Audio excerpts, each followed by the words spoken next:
Bueno, ahí le puse grabar, así que espero que esté grabando. ¿Dónde estaba con esto? Aquí. Bueno, les decía que hacemos un corto, pequeño repaso hasta donde llegamos la clase anterior, en la cual habíamos definido el trabajo de una fuerza constante, ¿no? Como el producto escalar entre fuerza y desplazamiento. Voy a ir un poco rápido, si alguno desea o quiere que vaya más lento en esta parte, me dice, por favor, no hay ningún problema. Yo un poquito más rápido, simplemente como para ponernos en tema.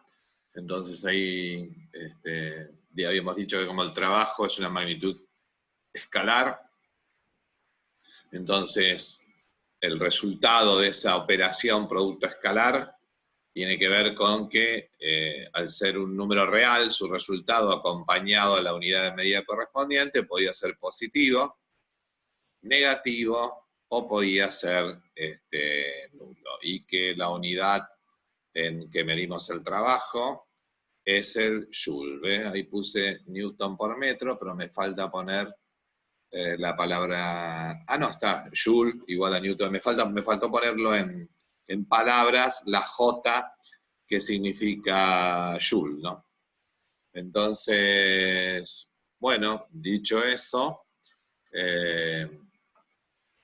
acá hicimos una conversión, una equivalencia entre lo que es uno y otro, y si alguien lo veía en el sistema CGS. Y bueno, y algunos casos particulares donde el vector desplazamiento y el vector fuerza coincidían en dirección y en sentido, y entonces el valor del ángulo era 0, y tenemos ahí que el coseno del ángulo va a ser máximo, porque me va a dar 1, que es el coseno de 0, y teníamos el valor máximo del trabajo para esos valores de fuerza y desplazamiento. Luego, si el desplazamiento del cuerpo era tal que la fuerza que nosotros consideramos resulta normal o perpendicular al desplazamiento,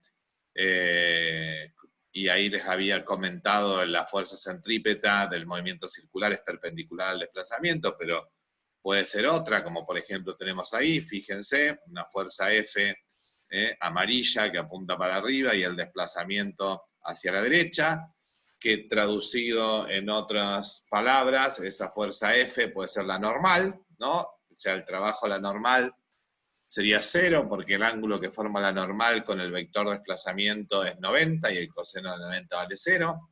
O también podría ser el peso, apuntando para abajo, el ángulo que forma con la normal es 90, con el desplazamiento es 90 grados, y su trabajo es 0. Se suele decir, eso no lo dije, no está puesto acá tampoco, que una fuerza realiza trabajo si tiene componente en la dirección de movimiento. Esta de acá del medio, como pueden observar, no tiene componente en la dirección de movimiento. Pero esta de la izquierda, fíjense esta, uno lo puede descomponer en dos componentes, una sobre el eje horizontal Fx, otra sobre el eje vertical Fy. La componente Fx realiza trabajo y el ángulo que forma Fx con el desplazamiento es 0. Mientras que la componente Fi es perpendicular al desplazamiento, el ángulo es de 90 y el coseno de 90 es 0. ¿Qué quiero decir con esto? Que cuando uno calcula el trabajo de una fuerza que tiene una cierta inclinación con respecto al horizontal, puede calcularlo así. Siempre recuerden que cuando van a calcular el trabajo de una fuerza es el ángulo que forma la fuerza a la cual le están calculando trabajo con la dirección de movimiento. ¿Está bien?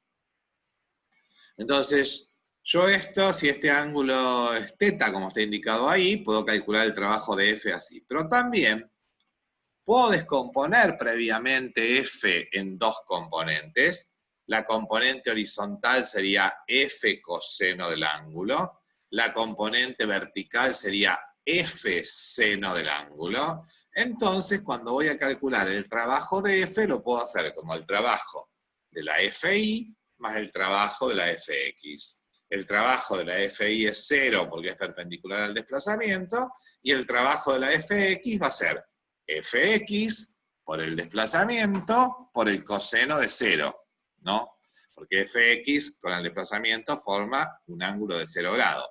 Fx es F por el coseno de teta y ahí me aparece. Entonces, si ustedes miran esta expresión, F por el coseno del ángulo es la componente horizontal de la fuerza en la dirección del movimiento. Entonces, por eso de ahí la expresión de que una fuerza realiza trabajo si tiene componente en la dirección de movimiento. Bueno, otro caso es la fuerza, tengo un ángulo mayor de 90 grados, es esta que está acá, entonces el ángulo es este, y bueno, ese trabajo va a ser negativo porque es el coseno de un ángulo que estamos en el segundo cuadrante. Hay una fuerza importante, sería la fuerza de rozamiento, que sería horizontal y apunta para la izquierda, y el ángulo sería 180, el coseno de 180 es -1, tengo el máximo trabajo negativo. Después hablamos un poquito del trabajo de una fuerza variable, se los puse ahí rigurosamente, matemáticamente escrito a través de lo que es una integral y un diferencial, pero les había dicho que esos trabajos se podían calcular, es decir, la operación matemática todavía no la sabemos resolver, pero que si uno divide todo esto en pequeños desplazamientos, puede ir haciendo la suma de las f por diferencial de r, tomando como diferencial de r, en el sentido físico, me estoy refiriendo, pequeños desplazamientos que son casi coincidentes con la trayectoria elegida, ¿no? Entonces hacemos la suma de esos trabajos que se traduce en esta operación matemática que cuando estén en condiciones de, ya son uno de los últimos temas, se puede trabajar un poquito si tenemos tiempo y si no, no. Respecto a la notación, bueno, acá yo en lugar de poner un diferencial de trabajo puse esta letra, pero eso tenía que ver con cuestiones matemáticas que me indican que si yo miro una notación de ese tipo, estoy diciendo que esa variable que me está denotando ahí trabajo va a depender del camino. Y si tengo otra, como esta t, eso me dice que no depende del camino. Eso en principio es lo que tenemos que hacer. Después un caso interesante que vimos de fuerza variable es de la fuerza elástica, ¿no? O la de un resorte, en donde esa fuerza era proporcional al desplazamiento, y a partir de ahí, bueno, calculábamos su trabajo y que nos daba un medio de kx al cuadrado o delta x al cuadrado.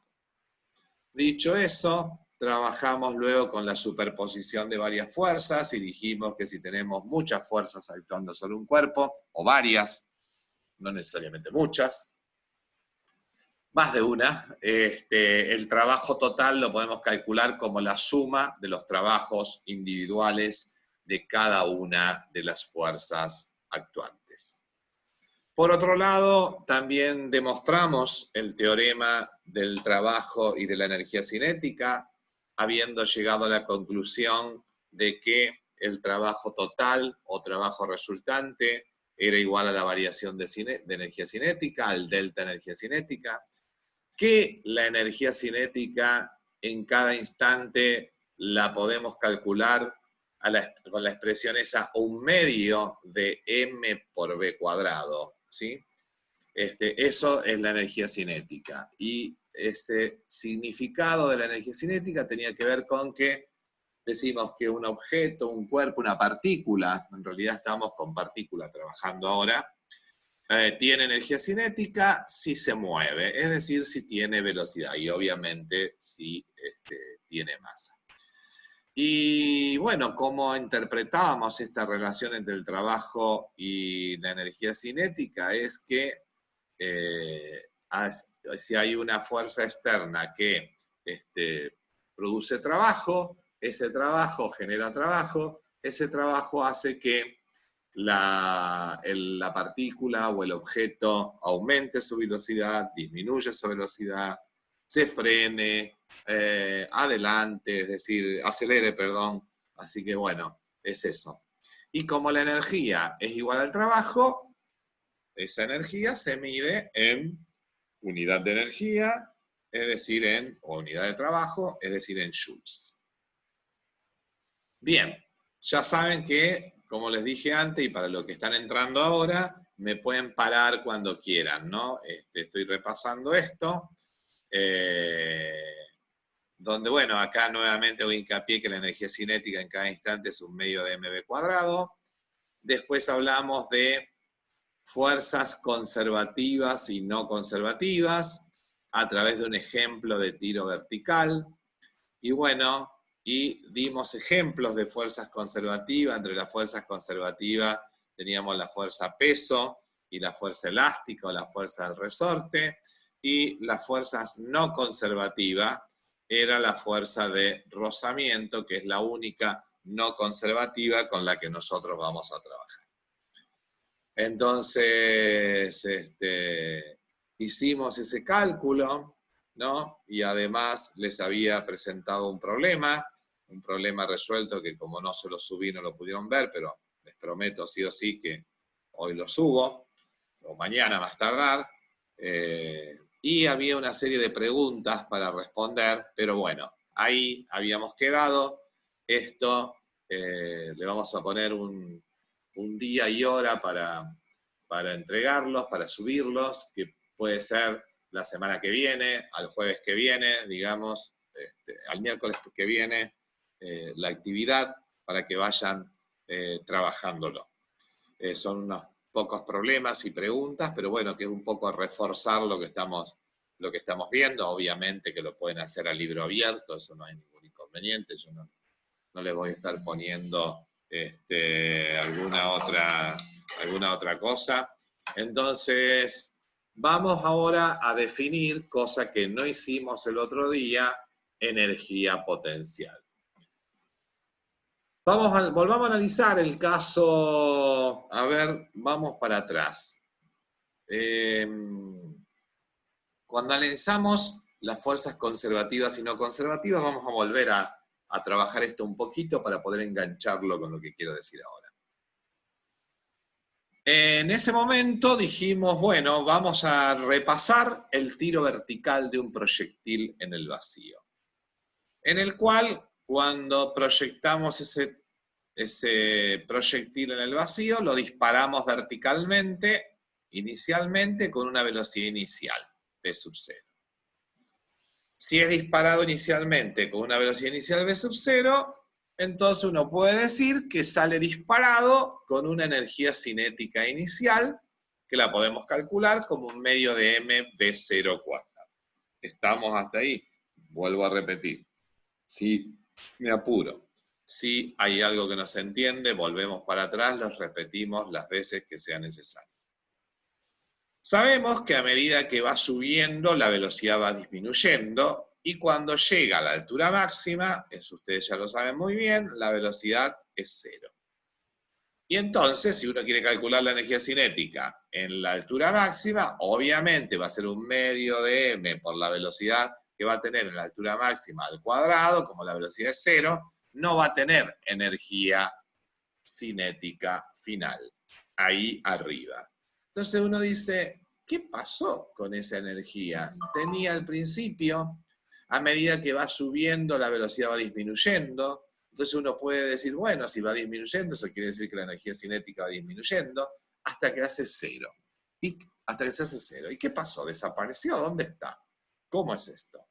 Entonces, sobre la base del teorema del trabajo y la energía cinética que vimos en el punto anterior, sabemos que esa disminución de energía cinética se debe a que estuvo actuando la fuerza peso o gravitacional, que fue frenando el movimiento, ¿sí? Ahora bien, a partir del punto más alto, yo tenía que la energía cinética era 0 porque no tenía velocidad. Comienza a descender. Al comenzar a descender, la velocidad comienza a aumentar hasta que llega al mismo punto del lugar de lanzamiento con una velocidad igual a la que había partido. Entonces, ¿qué está pasando acá? Ahora el camino recorrido y la fuerza peso coinciden, de manera que el trabajo realizado es positivo. Bueno, todo eso lo hicimos y dijimos, si sumamos el trabajo total, me va a dar 0, porque uno apuntaba para arriba, el otro para abajo, bueno, todo eso. Pero, ¿qué pasó con esa energía? O sea, tengo una energía cinética inicial. A medida que va subiendo, va disminuyendo la energía cinética, hasta que llega a la altura máxima y se hace 0. Es como que desapareció, vamos a decir por ahora. Luego, en ese instante, comienza a caer, comienza a ganar velocidad, comienza a ganar energía cinética, y cuando llega al mismo punto del lugar de lanzamiento, recupera esa energía cinética que en algún momento había desaparecido. ¿Sí? Entonces, acá estamos en una cuestión que, bueno, y como el trabajo total nos daba 0, dijimos que esa fuerza es conservativa. Pero no es eso lo que yo quiero ir, sino que lo que quiero ir es retomar acá. Si volvemos a analizar el caso de ese móvil que fue tirado, arrojado hacia arriba con una velocidad inicial, y que cuando llegaba a la altura máxima la velocidad es 0, y la energía cinética también, pero cuando vuelve al punto de partida, acá tenía lo que les estaba diciendo, recupera toda la energía, la pregunta o las preguntas que se nos ocurren son, ¿dónde estuvo esa energía? ¿En qué se transformó? ¿Se transformó en algo? ¿Por qué reaparece luego? Entonces, lo que vamos a hacer es asignarle a la posición que tiene un móvil una energía de posición. Lo que vamos a decir es, por estar a una determinada posición, tiene una energía. Nada, que no sabemos cuál es. De manera que cuanto más alto se encuentre, mayor sea esa energía. A esa energía le vamos a poner un nombre, la vamos a llamar energía potencial. Así que, a medida que la energía cinética va disminuyendo cuando está subiendo, como la posición, podemos tomar que la posición es 0 en el lugar de lanzamiento, a medida que asciende, va ganando altura. Si va ganando altura, significa que va ganando energía potencial. Dicho de otro modo, a medida que el objeto se mueve hacia arriba, la energía cinética va disminuyendo. ¿Por qué? Porque disminuye la velocidad. Pero la altura respecto al nivel de referencia desde donde se le disparó fue aumentando. Y a medida y cuando llega a la altura máxima, llegó a la altura máxima. Es decir, que toda la energía cinética, ¿qué pasó? Se convirtió en otro tipo de energía que va a depender de esa posición y la llamamos energía potencial. Entonces, a medida que la cinética va disminuyendo, la potencial va aumentando. Cuando llega a la altura máxima, la cinética es 0, la potencial es máxima. Cuando cae, la potencial va disminuyendo. ¿Por qué? Porque la altura respecto del piso se va haciendo cada vez más corta. En cambio, la energía cinética va aumentando. Entonces, esa potencial que tenía a la altura máxima se va transformando en energía cinética. Quiere decir entonces, si con E sub T, por ejemplo, simbolizamos la energía potencial y decimos que el incremento de esta se hace a costa de la energía cinética, acuérdense que mientras una disminuye la otra aumenta, tenemos que toda variación de una va a ser igual entonces a menos la variación de la otra. Entonces, en símbolos, la variación de energía cinética nos quedaría igual a menos la variación de energía potencial. Pero de lo que vimos antes, la variación de energía cinética, en el teorema que demostramos en la clase pasada, era igual al trabajo de las fuerzas exteriores. O sea, la variación de energía cinética era igual al trabajo resultante. Ese trabajo resultante es F por delta X. En nuestro caso, la fuerza es el peso. Por tratarse de la fuerza-peso, que si tomamos un sistema de coordenadas convencional, aparece negativo, porque mientras el eje Y es positivo para arriba, la fuerza-peso apunta para abajo. Y el desplazamiento del cuerpo lo podemos expresar por ser vertical como la posición final Y menos la posición inicial Y sub 0, o sea, como cualquier desplazamiento. Si fuera en el eje horizontal, delta X sería X menos X0.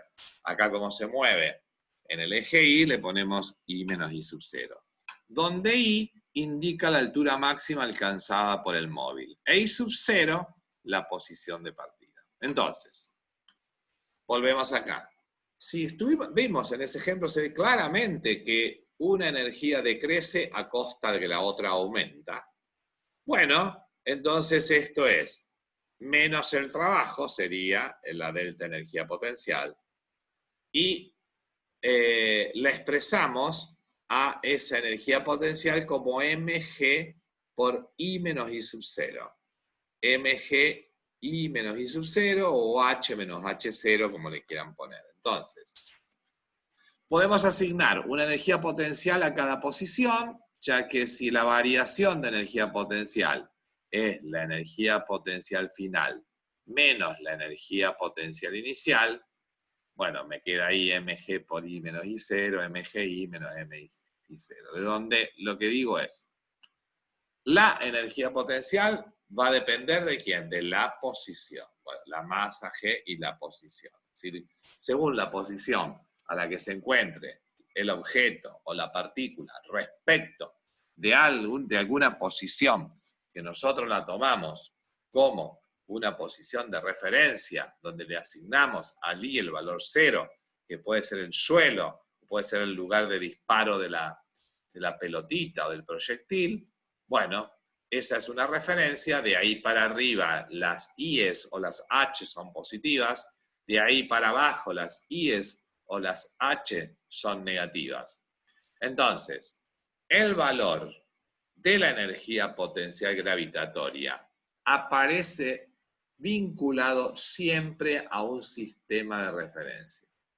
Así, por ejemplo, en el ejemplo anterior, aumentamos los valores de I0 y naturalmente de I en igual valor, la energía potencial de la partícula se ve incrementada. Pero lo que importa para nuestro trabajo no es eso, sino que lo que importa es el cambio o la variación de energía potencial que permanece invariable, los delta permanecen invariables, ¿no? Frente a los diferentes sistemas de referencia. Y bueno, y ahí estuvimos hablando de una fuerza-peso. Esa fuerza-peso, entonces, el trabajo que hace, en qué se está convirtiendo en energía potencial. Ahora bien, otra fuerza conservativa que nosotros vimos fue la fuerza elástica de un resorte. Entonces, al resorte uno lo estira o lo comprime, y eso significa un proceso de acumulación de energía potencial elástica en el mismo. Es decir, imagínense que tenemos un resorte, ¿no? Un extremo lo apoyamos sobre la mesa. Entonces el resorte está puesto como vertical. ¿Qué hacemos? Apretamos de arriba el resorte. Me dice que la reunión va a terminar en 10 minutos, pero no se vayan porque vamos a continuar. Tengo que acordarme de desgrabar ahí, porque si no después no me va a grabar la otra, ya me pasó. Entonces les decía, tengo un resorte. Ese resorte lo comprimimos, ¿sí? Le ponemos una traba, está comprimido. Si yo le coloco un objeto a ese resorte en ese extremo comprimido, y en un determinado momento le saco la traba, ¿qué pasa? Sale disparado el objeto. Sale disparado el objeto. ¿Eso qué quiere decir? Que hay, en ese proceso de compresión del resorte, hay una acumulación de energía potencial elástica en el mismo, que se libera cuando le saco la traba y hace que se transforme en otro tipo de energía, como por ejemplo, si sale disparado, como bien me dijiste, adquiere energía cinética. Entonces es importante destacar la diferencia cuando hablamos de energía potencial gravitatoria, porque esa energía la consideramos acumulada en el sistema Tierra-cuerpo, a medida que el cuerpo se eleva desde una posición de referencia. Es decir que la energía potencial gravitatoria es del sistema cuerpo-tierra, ¿no? Porque si yo tomo un objeto, lo subo a una altura H sobre una pelotita para después soltarla, pero la subo con la mano hasta que la tengo a una altura H. esa energía, ahí como está a una altura h respecto del suelo, tiene una energía potencial gravitatoria. Esa energía potencial gravitatoria es del sistema Tierra-Cuerpo. ¿Por qué del sistema Tierra-Cuerpo? Y porque si yo la suelto a la pelotita, es atraída por la Tierra. Entonces, mi sistema es todo eso. Entonces, en el caso de resorte, la energía se acumula en el propio resorte. ¿Y cómo lo veo? Y ahí lo veo porque tengo una deformación elástica. Entonces, ya vimos que el trabajo de deformación de las fuerzas de un resorte era un medio de K por X al cuadrado o un medio de K por delta X al cuadrado. X sub 0 es el valor de la posición normal del resorte y X el estiramiento considerado. Si como antes nosotros expresamos que la variación de energía potencial es menos el trabajo, bueno, acá se deduce que la variación de energía potencial o el trabajo de la fuerza elástica, ya lo habíamos visto de otra manera, lo habíamos visto con el triángulo que se formaba en la gráfica FX la clase pasada, esto me da un medio de K por delta X al cuadrado. Entonces, ¿qué pasa si una partícula está sometida a ambos tipos de fuerzas conservativas? Bueno, ¿cuáles son? La potencial gravitatoria y la potencial. El valor de la energía potencial total va a ser la suma de ambas. Y si además de esas tuviese, qué sé yo, hubiera otra fuerza, y bueno, también se sumará o se restará dependiendo del signo del trabajo. Vamos hasta ahí entonces. ¿Qué quedó de esto? Por un lado tenemos que la energía cinética de un cuerpo, de un objeto, es un medio de mv cuadrado y va a tener energía cinética si tiene velocidad.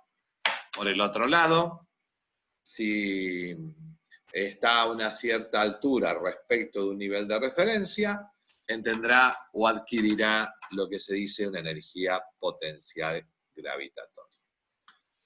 Dicho esto, estaríamos en condiciones de analizar el principio de conservación de la energía. Entonces, cuando las fuerzas que actúan sobre una partícula que se mueve de un punto a otro son conservativas, se encuentra que en todo instante la suma de las energías cinética y potencial de la partícula permanece constante. O sea, la variación de una tiene que ver con menos la variación de la otra. En el ejemplo del tiro vertical se ve claramente que mientras la energía cinética, a medida que va ascendiendo el objeto, disminuye, la potencial aumenta. Entonces, cuando quiero expresar que una cosa aumenta mientras la otra disminuye, o al revés, se le pone el signo menos. Entonces, ¿qué es delta energía cinética? Y bueno, la variación es la energía cinética final menos la inicial. La reemplazamos. Menos la variación de energía potencial. ¿Qué es la variación de energía potencial? La energía potencial final menos la inicial. Si la energía potencial paso de término y la sumo, porque esta es final y esta es cinética final, sumo las finales de un lado, sumo la cinética del otro, fíjense que acá me queda una energía total que es la suma de la cinética más la potencial, y a eso se lo llama energía mecánica. Entonces, ¿cuál es la energía mecánica? Y es la suma de todas las energías. Si hay cinética y potencial, esa potencial puede ser gravitatoria o elástica, o puede que haya potencial gravitatoria, elástica y cinética. La mecánica es la suma de todas ellas. Si la cinética es cero, la potencial elástica es cero, pero solamente hay potencial gravitatoria, la mecánica será potencial gravitatoria. Y si no tenemos ningún tipo de energía potencial y solo hay cinética, esa cinética va a ser únicamente la energía mecánica. Entonces es una cuestión de nombres nada más acá, como lo estoy diciendo, pero mecánicas son todas, por dicho de otro modo. Entonces, con E expresamos una nueva magnitud que la llamamos energía mecánica total, que es constante en todos los sistemas en que solo actúen fuerzas conservativas. Y bueno, si es constante, la variación de energía mecánica tiene que ser igual a cero, ¿no? O sea, la energía inicial es igual a la energía final. Lo estamos viendo acá. La energía inicial que es esto que está acá a la derecha, todo esto es inicial, es igual a la final. Entonces, ¿qué estoy diciendo? Que la energía se conserva, es la misma, al comienzo y al final. ¿Sí? Entonces, en muchos casos, esta ecuación se usa cuando la acción de las fuerzas no conservativas, yo tengo que ir haciendo un análisis ahí, lo primero que tengo que identificar en un problema, chicos, es ver qué tipo de fuerzas actúan. Si hay conservativas nada más, voy a decir, bien, la variación de energía mecánica igual a 0. La energía inicial y la final son iguales. Si además de las conservativas hay no conservativas, no puedo decir eso. Entonces, ¿qué hacemos cuando tenemos fuerzas no conservativas? Veamos el caso de una partícula que se mueve sometida a la acción de varias fuerzas de distinto tipo. Fuerzas conservativas, fuerzas no conservativas, fuerzas de vínculo. La de vínculo sería, por ejemplo, la normal. La tensión de una cuerda es una fuerza de vínculo, porque hay un vínculo entre la cuerda y el objeto. La normal, hay un vínculo entre la mesa y el objeto. Entonces, la resultante de las fuerzas iba a ser la suma vectorial de cada una de ellas. Es decir, la fuerza total es todas las de vínculo más todas las conservativas más todas las no conservativas. En consecuencia, el trabajo resultante, eso ya lo sabíamos, es igual a la suma de cada uno de los trabajos parciales. Es decir, el trabajo total va a ser, si hay fuerza de vínculo, el trabajo de defensa de vínculo, más si hay fuerzas conservativas, el trabajo de las conservativas, más si hay no conservativas que realizan trabajo, el de las no conservativas. Pero el trabajo de la fuerza normal es siempre 0. ¿Por qué? Y porque la fuerza normal es siempre perpendicular u ortogonal a la trayectoria. Entonces, vimos que el trabajo de las fuerzas conservativas es igual a menos la variación de energía potencial y el trabajo de la resultante es igual a la variación de energía cinética. Entonces, reemplazando tenemos el trabajo resultante a la izquierda es la variación de energía cinética, el trabajo de las de vínculo es 0, el trabajo de las conservativas es variación de energía cinética, y el trabajo de las no conservativas, ¿en qué se transforma? Se transforma en otro tipo de energía que se lo denomina calor. Entonces, nos queda que el trabajo de las no conservativas, si la variación de energía cinética más la variación de energía potencial del anterior nos sale que aquí y las de vínculo es 0, entonces esto